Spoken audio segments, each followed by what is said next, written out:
Hello crafty friends, welcome to another video. Today I'm going to talk about Distress Oxide ink colour choices because I quite often get asked about what colours people should start off buying if they want to get started with Distress Oxides.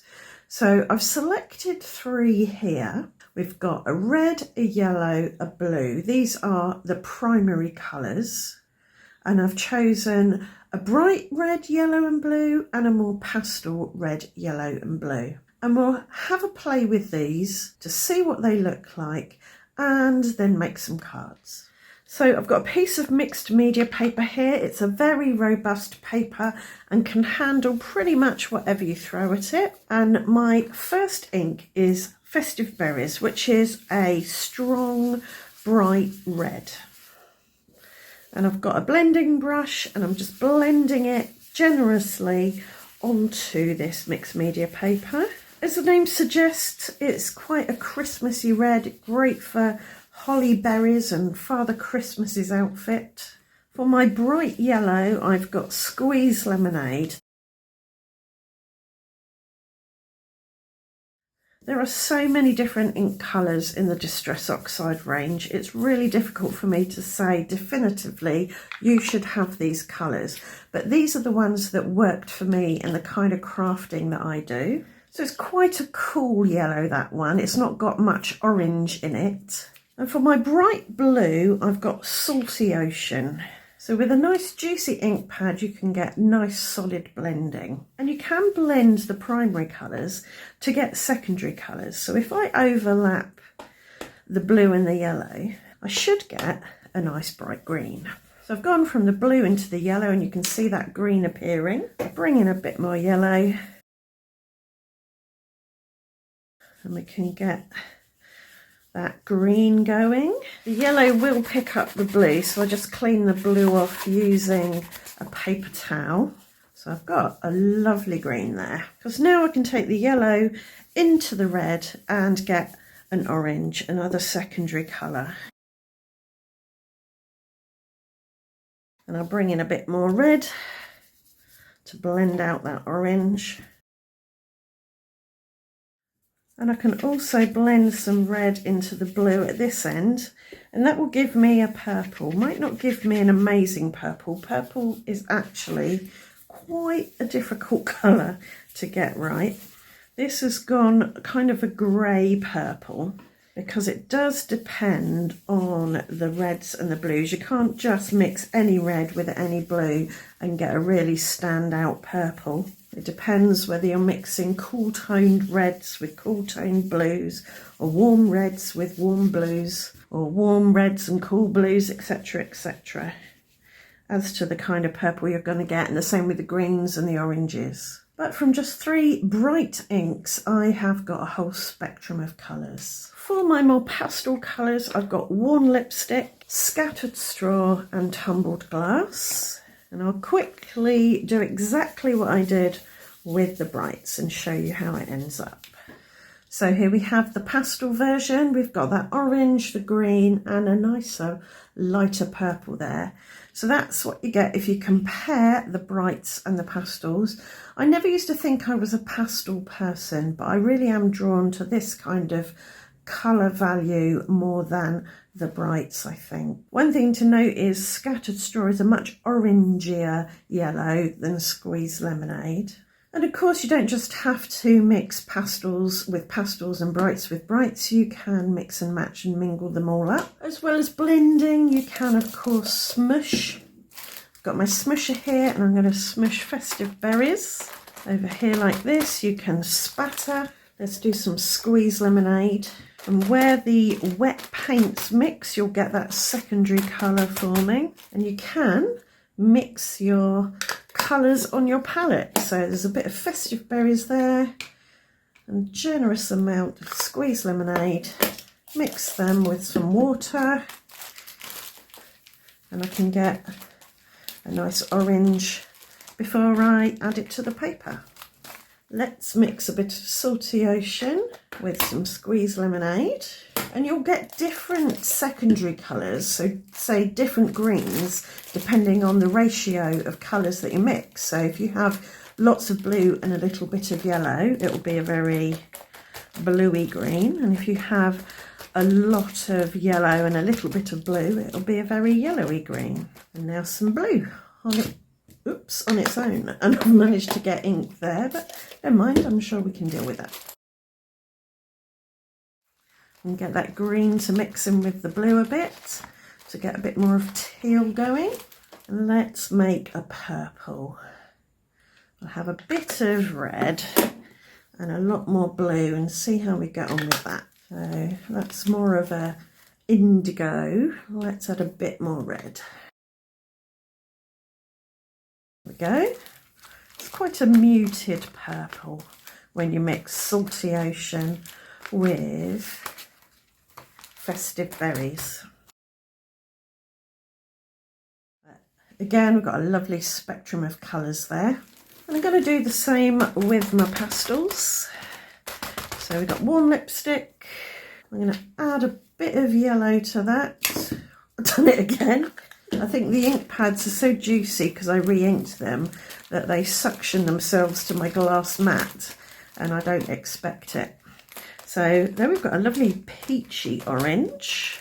I am mopping up the excess ink and putting it on here. Becoming useful. Now the yellow on its own, and I'll mix that with some tumbled glass. A lovely pastel green. Tumbled glass on its own, and tumbled glass with some warm lipstick. There we go, lovely muted lilac-y colour. So again, we've got the brights and the pastels. I'm drawn probably equally to both of these when they're smushed. I think these are very pretty. One thing to note when you mix your own colours, so the purples, the greens, the oranges, is that when you water down the colour, you can get separation. So if you look closely at this purple, you can see some pink and some blue in there, and it can give a really lovely effect. Similarly with the green, you can see some of the bits of yellow and some of the bits of blue. So all this to say, really, if you're going to start out with some ink pads, don't go and spend lots and lots of money on loads of different colours. Maybe get 3, a red, a blue and a yellow. You could go brights or you could go pastels, or if you're feeling really flush, you could get brights and pastels. But you can get a whole rainbow of colours by mixing and blending them. The only colour that is a bit problematic for me is this purple where you blend the Salty Ocean and the Festive Berries. It looks quite nice on here, but if you were big on purple, I'd recommend maybe getting a wilted violet as well. It's a nice violet colour, as the name suggests. So it's got a bit more punch to it than, say, that one. And for a pastel purple, shaded lilac is really lovely as well. I want to have a bit of a play with Festive Berries and Salty Ocean just to see if I can get any kind of nice purple. So there's my Festive Berries and now my Salty Ocean. So I think if you are heavier with one colour than the other, so either mix a little bit of blue with a lot of red or a little bit of red with a lot of blue, then you can get a less muddy purple. So don't go for a 1-to-1 mix. So let's go here, lots of red, like that, and then a little bit of blue on top. You get more of a purple. And let's go lots of blue with a little bit of red. There's not much to choose between them, but yeah, definitely go for a little bit of one colour and a lot of the other. Alternatively, you could use your bright blue, so Salty Ocean, with your pastel red. This is warm lipstick. Just need to keep cleaning the other colour off the brush. Or you could take your pastel blue, your tumbled glass, and a little bit of your Festive Berries.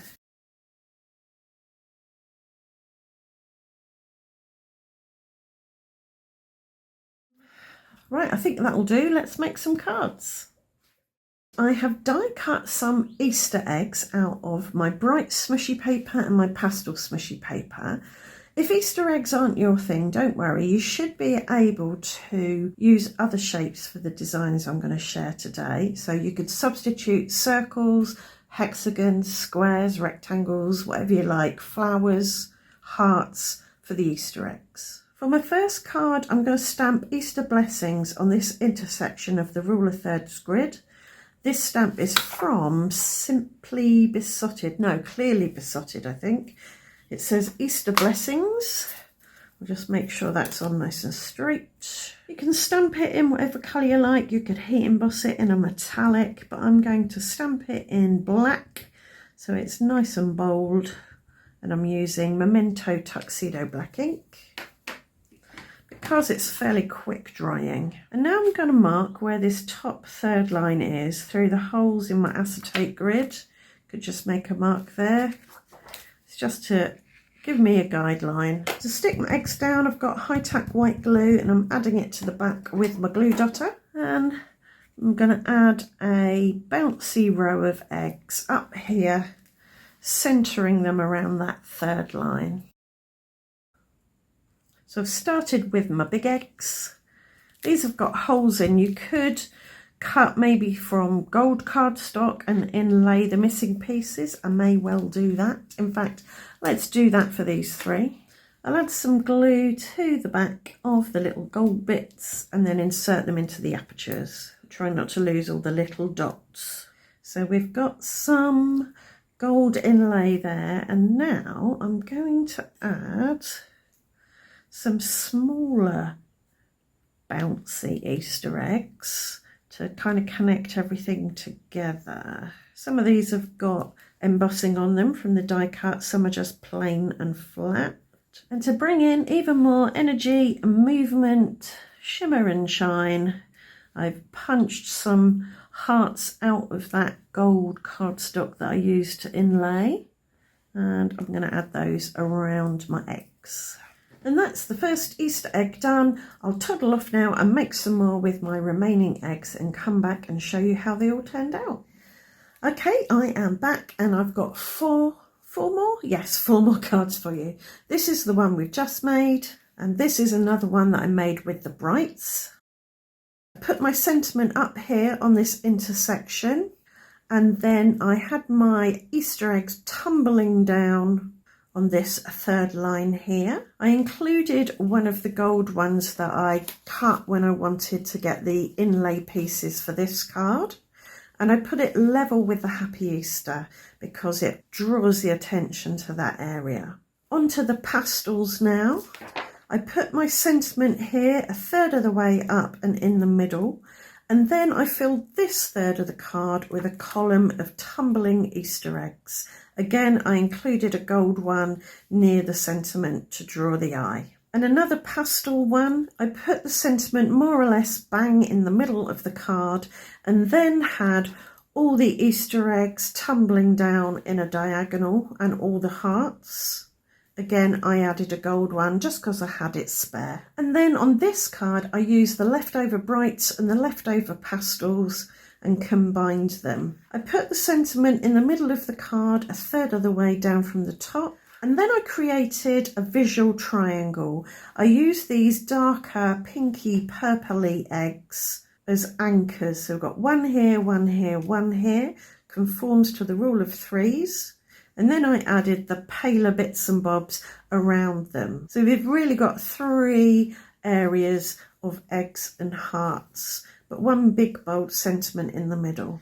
I've cut down all the bits of paper that I made today. These are going to go in my box of backgrounds and bits, so do come back to see how I use these. So here are my 5 cards. I hope you like the cards. I hope you found the ideas useful. I hope you found the information on inks useful. I do have a playlist called Ink Pads 101, which has a lot more information about different types of ink and what they're good for. So do check that out. And I hope to see you back here very soon. Thanks for watching. Bye for now.